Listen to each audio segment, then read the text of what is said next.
What's up, guys? Hey, how we doing? So, Adam Cianciarulo, while I'm very, very disappointed that he's retiring, I got some different thoughts on that.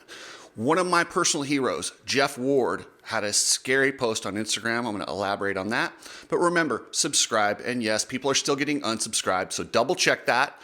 And I won't ramble on about that. But hey, guys, let's get into this thing. You need people like me so you can point your fucking fingers and say, that's the bad guy. So one of the true legends of this sport, Jeff Ward. Jeff Ward is a motocross champion, supercross champion, supermoto champion, IndyCar race winner, triathlons, like you name it, Jeff Ward has done it. He is probably the most complete racer that I've ever seen. And I have had the opportunity to share the track with Jeff Ward. And man, I'll tell you what, I could say I raced Jeff Ward, but like I said, I just shared the track with him. There was no race. Jeff Ward is so good. But he came out and there was a really scary post. He's had skin cancer. He's been very open about that. He's had a lot of that removed, and it hasn't seemed to be much of an issue. This scared the crap out of me. He had a brain tumor in his frontal lobe removed. It's non-cancerous. They might do radiation.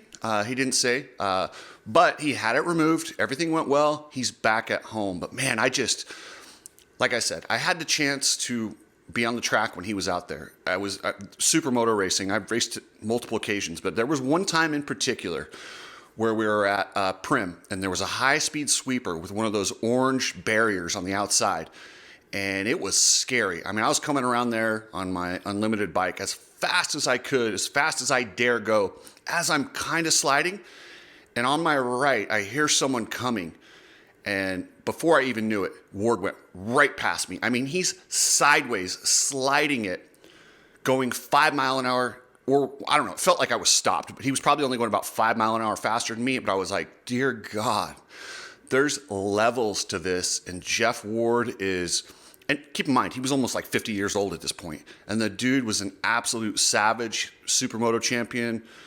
I just don't know. I feel like everything he did, he ended up winning. And he's just a nice guy. I ran into him at Mammoth maybe a couple years later, and he was riding bikes up there. He's like, yeah, I just rode uphill for, I don't know, 15 miles, some ridiculous amount of time. And I'm tired because I've been doing downhill. And I'm like, different level of tired here, different level of cardio. Like, he's just a different human being. So if anybody can get through this and get through it, it's Jeff Ward. But yeah, I just wanted to, I don't know, send a shout out. Jeff Ward, stay strong. You're a hero. Speaking of triathlons and sweat rates and those types of things, if you want to get a drink, an energy drink or rehydration drink that they take sweat into account, head over to Complete Racing Solutions. Coach Rob, they have specific formulas that they make specifically for you and your sweat rate. So head over to CompleteRacingSolutions.com. Epic garage designs, coolest garage stuff you'll ever see. It's absolutely amazing. Travis is constantly working on different stuff. He's also doing blinds. So if you're in this Las Vegas area and you want epic blinds and shutters, hit him up.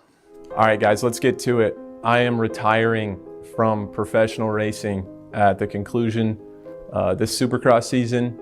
That's so wild. It doesn't even sound real. Definitely not an easy decision, but as most of you guys know, I've been struggling with my health for the past few years, and it's crazy. Why am I so nervous for this?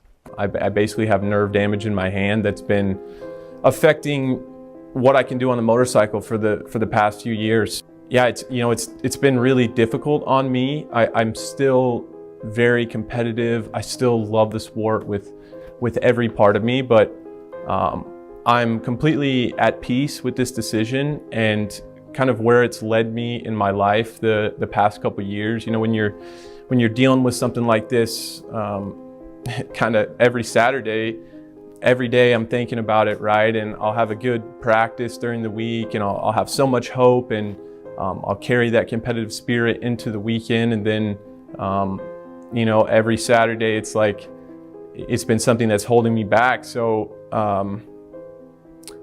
it's been a struggle for me mentally, and that's kind of what I've told you guys about the last couple of years being so tough for me. This is really the root of that. But the beautiful thing about this is it's taught me so much, and it's taught me that life is really about what you notice.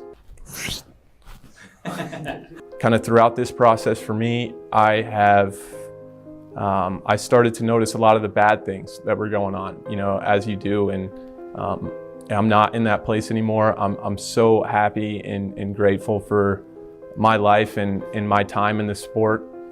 I feel so fortunate, like genuinely. It's meant the absolute world to me. And as a kid, more than anything, more than wins or anything, I just always wanted to be a part of this sport. It really does. It means everything. And having you guys on this ride with me, being so supportive, so encouraging over the years, I don't take that for granted for a second. It's so incredibly appreciated. There was better racers before me, and there will be better racers after me, but I think it'd be hard to find somebody that loved it as much as I did, as much as I do. So thank you guys so much. So I'm not surprised that Adam Cianciarulo is retiring. And we'd heard this for quite some time. And I came out about 2 years ago and said, hey, he's got a nerve issue in his hand. This is scary. Most of you guys said, oh, you're an idiot. You don't know what you're talking about. Yeah, blah, blah, blah. Whatever. Nerves are scary. Nerves are serious. And it's been hard to watch. I can't even imagine how frustrating it is for him, knowing he has the talent. He has the talent, the fitness. He has everything to be a Supercross winner. And I think if he was healthy, we'd be talking differently. Maybe Jet wouldn't be the dominant guy. Maybe Adam would be able to get in there in the mix, because Adam is just so good, and the things he could do on a bike were very similar to Jet. And in his body type, he's tall, he's lengthy, he sends it. It's disappointing that his career's being cut short along the lines of Rick Johnson and some of these other guys that have had careers cut short due to injuries, but it's part of the sport. It's nasty out there. You never know. Every single race could be your last race. With that said, Adam Cianciarulo is not going anywhere. I know for a fact he's been working on his broadcast skills, and I'm so happy. Yes, I pray that they give him the job that Ricky Carmichael does. The reason I say that, I'm just joking. The reason I say that is, no, Adam Cianciarulo absolutely loves this sport. He's not here to pillage the sport. He cherishes it. He thanks it for what it gave him. He's not here just trying to cash a check he genuinely loves this sport. He loves the history of the sport. He's humble. He's smart. He's well-spoken. He is the perfect representative for this sport. So while his racing career has been cut short, he could have one of the best broadcasting careers ever. I honestly believe he's the guy that can bring us to a mainstream and give us a credibility that we've never had before. We've got to get this guy out there saying, I love it. Hate when I see that, love it. The reason I say that is, and cutting off everybody, it's embarrassing that that's the guy who's representing our sport. Adam Cianciarulo will present a whole new level. He's going to change the sport, I just hope they give him the chance. I really do. And I hope that the backroom dealings of Mr. Carmichael don't cut it off before it happens, because Adam Cianciarulo is a gift, and this is a blessing in disguise for the sport. Guys, you need goggles, glasses, shirts, head over to ridestrap.com. They got all that stuff over there. They support me, and I appreciate them. Ridestrap.com. And if you're shipping anything using a truck, hit up Precision Transport. Precision Transport is absolutely the best trucking company ever. And they love motocross. Customer service, family owned, hit up Precision Transport. So we had the Arenacross finals last weekend, and they're so much fun. If that series comes to your town and you don't go watch it, you are missing out. Some of the best racing. It's just more exciting. They pay as well as they can. And that's all I ever ask out of a series is, if you can make money, they share a significant amount of whatever their take is with their riders. As the series grows, that will grow too. They have all the right things in the sport. They don't harness their riders. They let them be their personalities, and they truly understand the racers are their partners. And I appreciate that so much about Arenacross. And I had a little chat with Sean that ran it before the night show. Oh man, tonight is going to be exciting. There's a handful of points separating the top two, Brees and Peters, and tonight we're going to see some electricity. We're going to see some crazy passes. I guarantee you're going to have something to video on the track tonight.